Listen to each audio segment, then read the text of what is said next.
He was the quiet genius who made the world laugh, the man behind some of the most beloved comedies of the 1980s. And then, at the height of his fame, he disappeared. Behind that sudden silence was a heartbreak so personal it changed everything, pulling him out of Hollywood for decades. But now, after all these years, Rick Moranis is stepping back into the light, and the reason why has left everyone stunned. Rick Moranis' rise to fame. Rick Moranis could make you laugh with just a glance, a pause, or a line delivered in that calm, slightly nervous voice everyone instantly recognized. For a while, he was everywhere, starring in some of the biggest comedies of the 80s, loved by millions and admired by his peers. Then, just as quickly as he rose, he seemed to vanish. The man who made the world laugh walked away from it all, and his life took a completely different turn. Rick was born Frederick Allen Moranis on April 18, 1953, in Toronto, Ontario.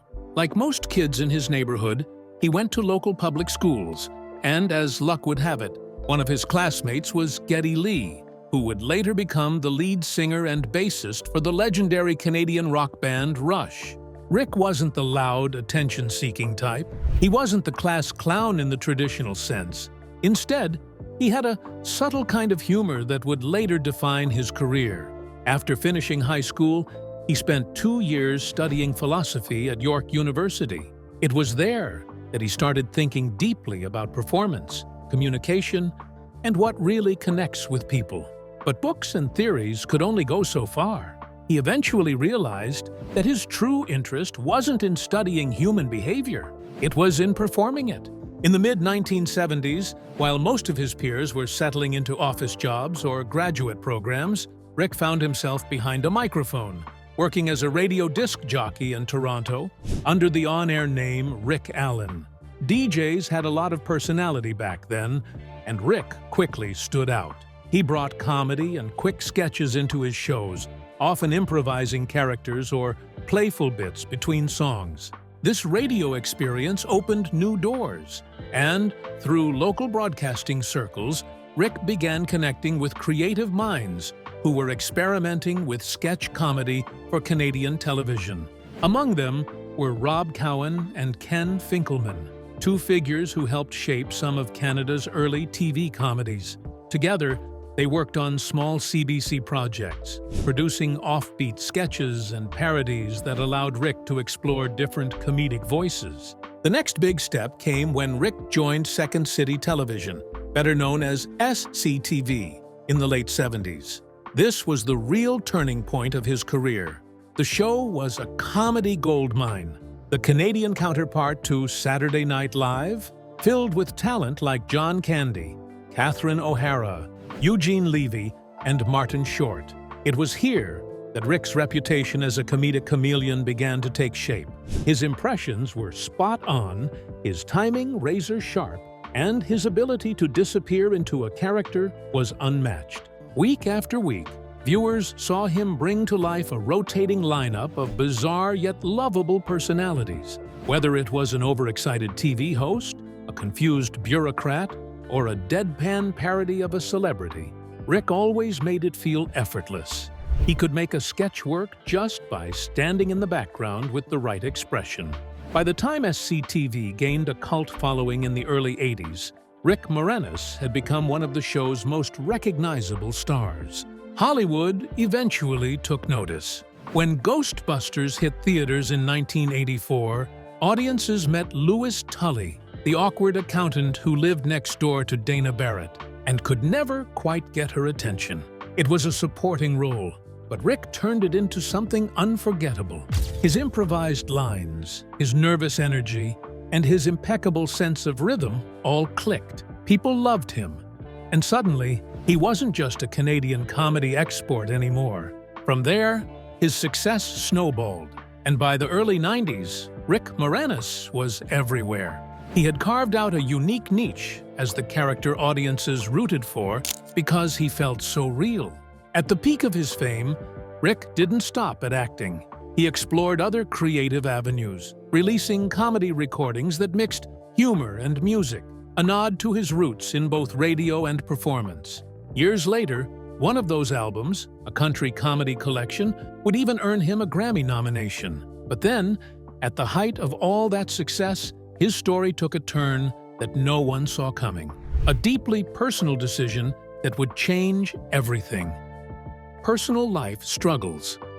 Most fans never realized that behind the success, Rick Moranis' real life was quite different from what was shown on the screens. While his name was lighting up theater marquees in the 80s, his personal world was built around something simple: love and family.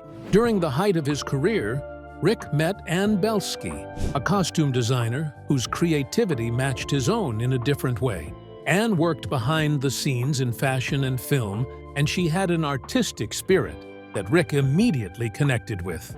She wasn't drawn to fame or the Hollywood lifestyle, and that made their relationship more grounded. They shared an appreciation for art, humor, and ordinary life away from the cameras. In 1986, the same year his career was surging through his roles in films like Little Shop of Horrors and Spaceballs, Rick and Ann tied the knot.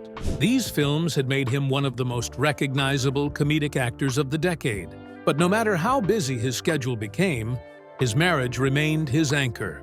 Rick admired Ann's warmth and independence, and she admired his calm, humble nature. They were opposites in some ways, but their shared sense of humor and love made them a perfect match. A few years into their marriage, they welcomed 2 children, a daughter, Rachel, and a son, Mitchell. Rick often mentioned in later interviews how much becoming a father changed his perspective. At home, he wasn't the actor from Ghostbusters or Honey, I Shrunk the Kids. He was just Dad, who read bedtime stories, made jokes at the breakfast table, and did everything he could to make sure his kids had a normal upbringing. Ann, meanwhile, balanced motherhood with her own creative pursuits. She continued to design and stay connected to her artistic community, even as Rick's career kept expanding. Together, they managed a rhythm that worked, built on partnership, and shared priorities rather than public attention. But then, in the early 1990s, everything changed. Ann was diagnosed with breast cancer, a devastating turn for a young family that had so much life ahead of them. Rick kept that period of his life almost entirely private, but what's known is that he stood by her side through it all. The couple faced the illness quietly, focusing on family and on giving their children as much stability as possible while Ann underwent treatment. Unfortunately, on February 4th, 1991, Ann passed away. Her death was a heartbreaking loss that left Rick a widower with 2 young children to raise on his own. The grief was immense, but so was his sense of responsibility. Overnight, he became both father and mother, and the one constant presence his children could rely on. In the years that followed, this loss would shape every decision he made. While others might have leaned into work to escape pain, Rick did the opposite. His family became his focus, and though his career was still full of opportunities, his heart was elsewhere. The demands of movie sets, long travel schedules, and time away from home were impossible to balance with being the sole parent to 2 children who had already lost so much. Friends and colleagues have spoken about how deeply devoted he was to his family during that time.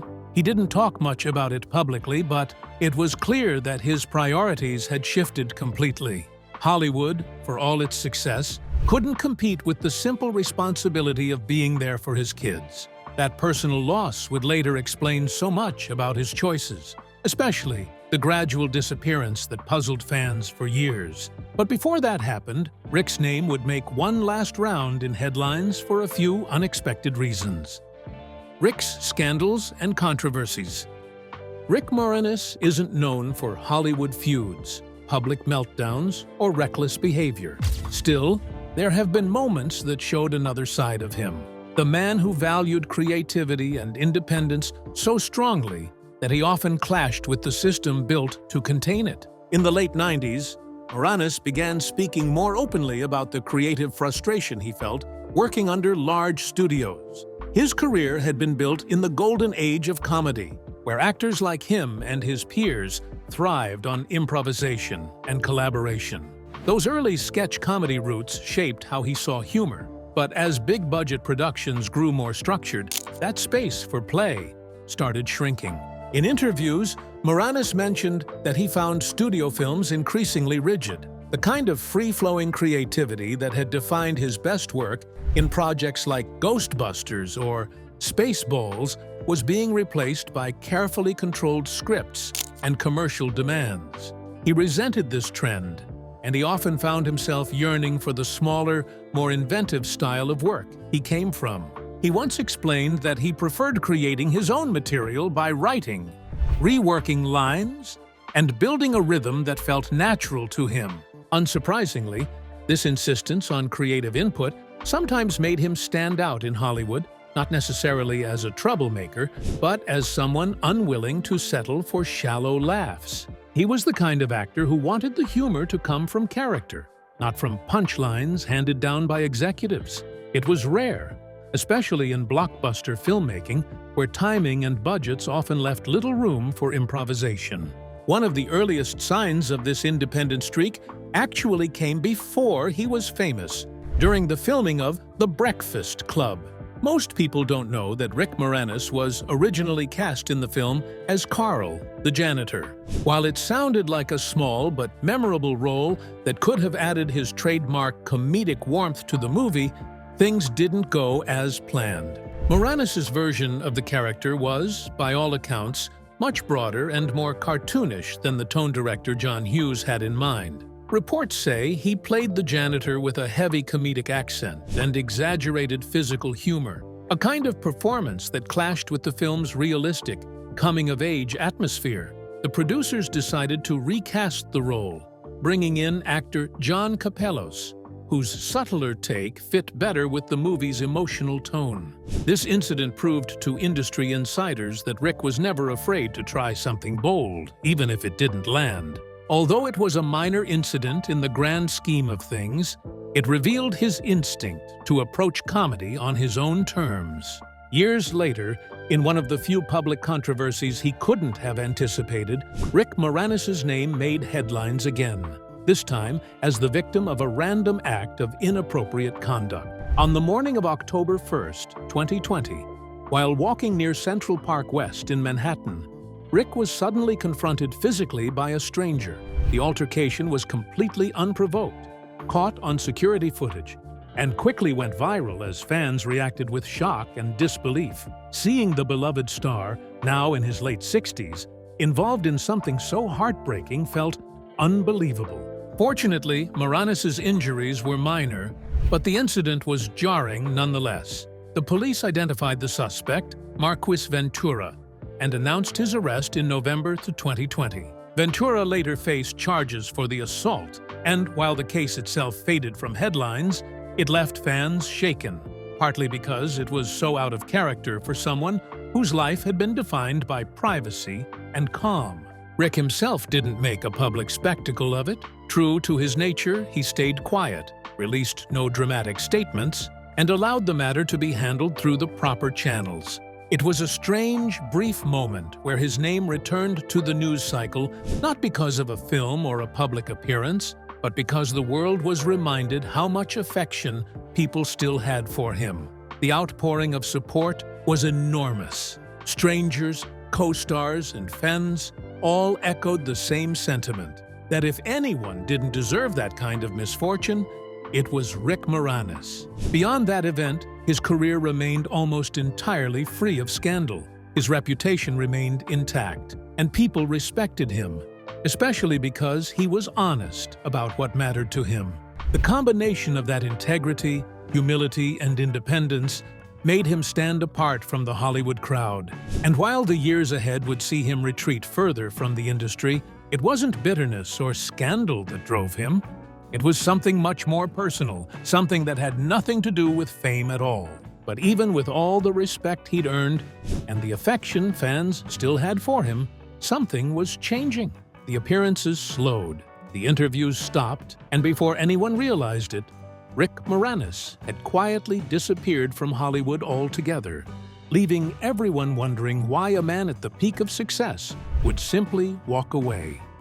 The sudden disappearance. After the death of his wife, Anne Belsky, in 1991, Moranis' life completely changed course.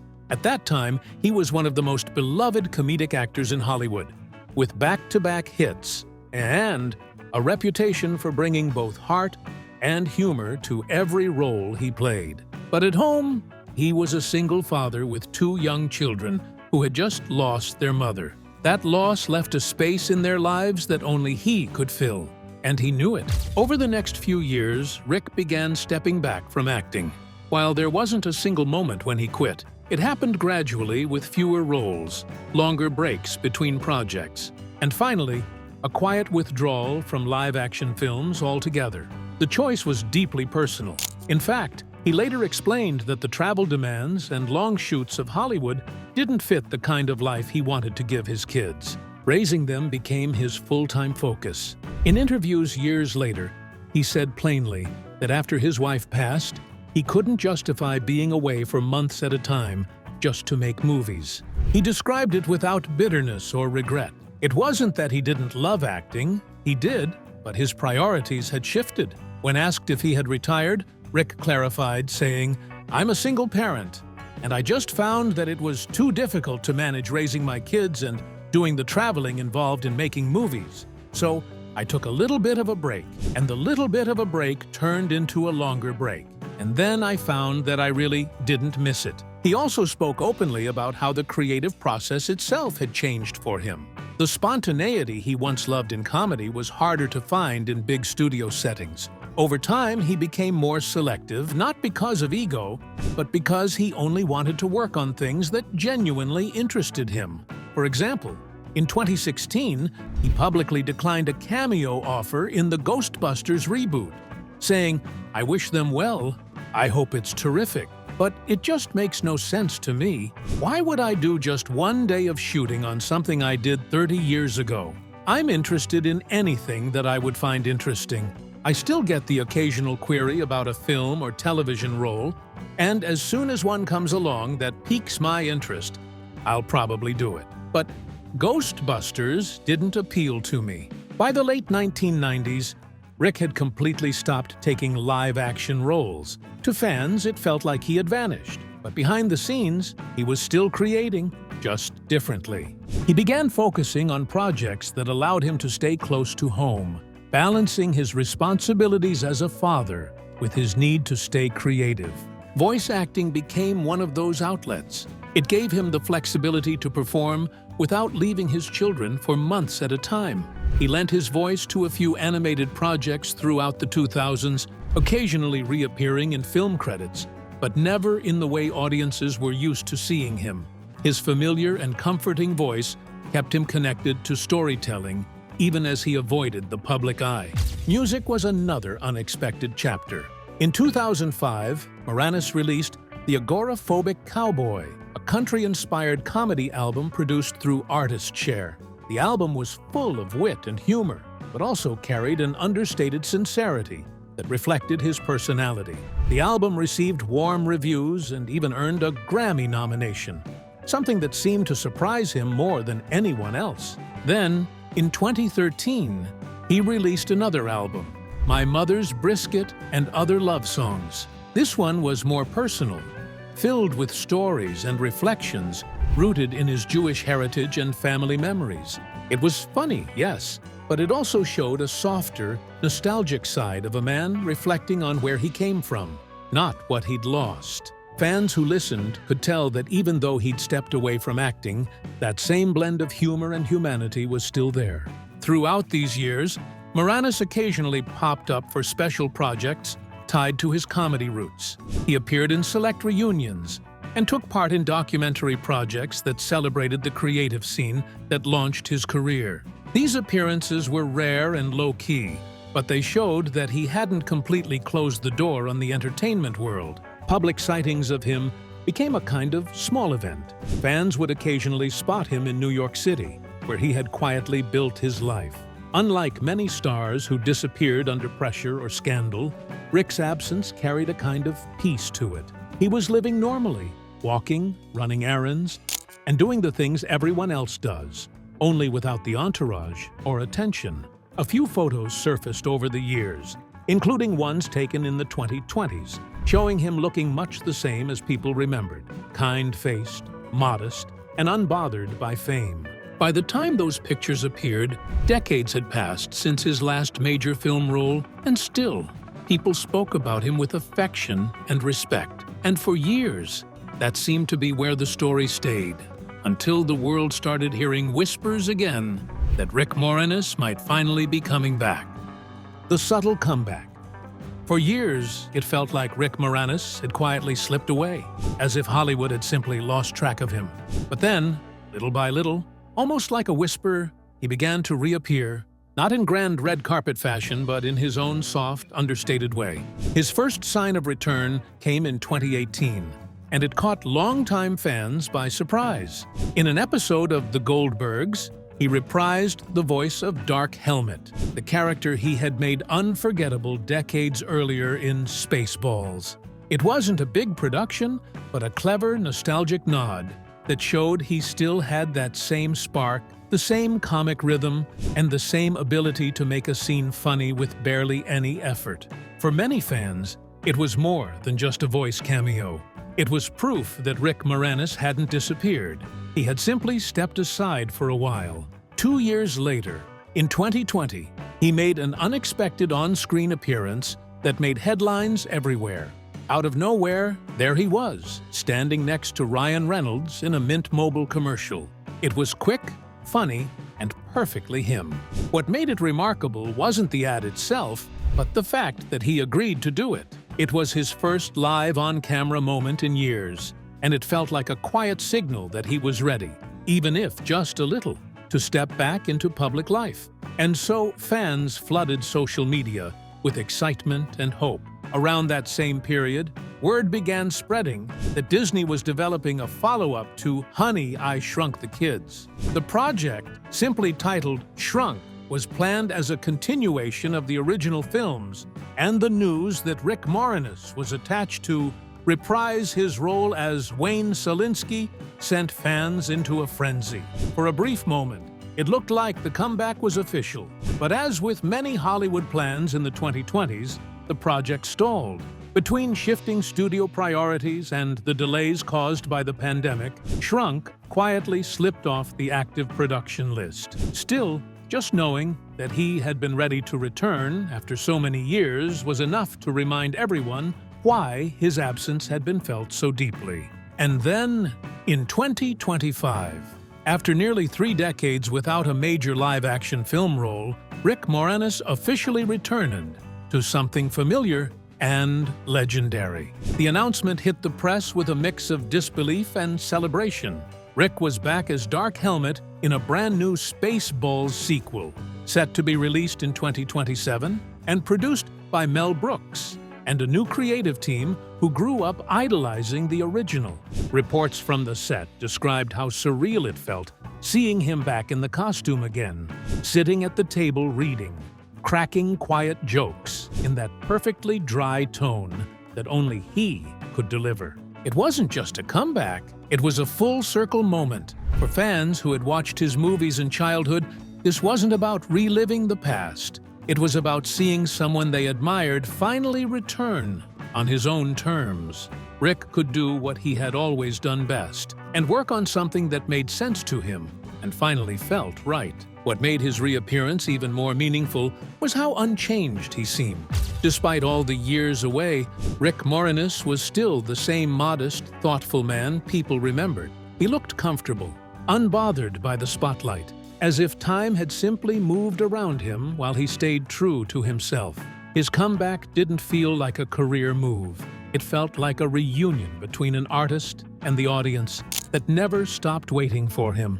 The news of his return spread quickly. Fans who grew up with Honey, I Shrunk the Kids and Ghostbusters celebrated online, while new audiences discovered his work for the first time, realizing that the man behind so many classic comedies was finally stepping back into the frame.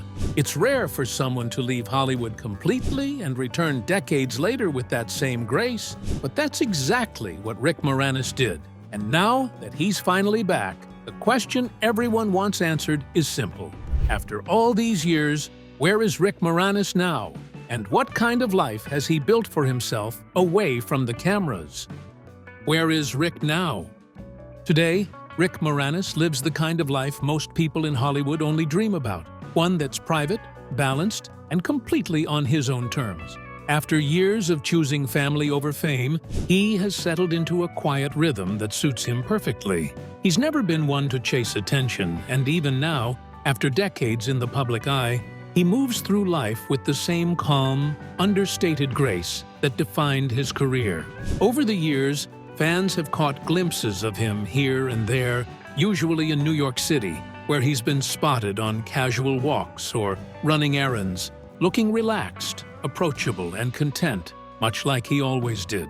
Though he has deep roots in Toronto, his longtime base has been between there and New York, two cities that reflect his mix of humility and creativity. In 2024, a few photographs surfaced showing him in Manhattan, and the response online was immediate and affectionate. People weren't gossiping or speculating, they were simply happy to see him well, living normally, unbothered by the chaos of celebrity culture.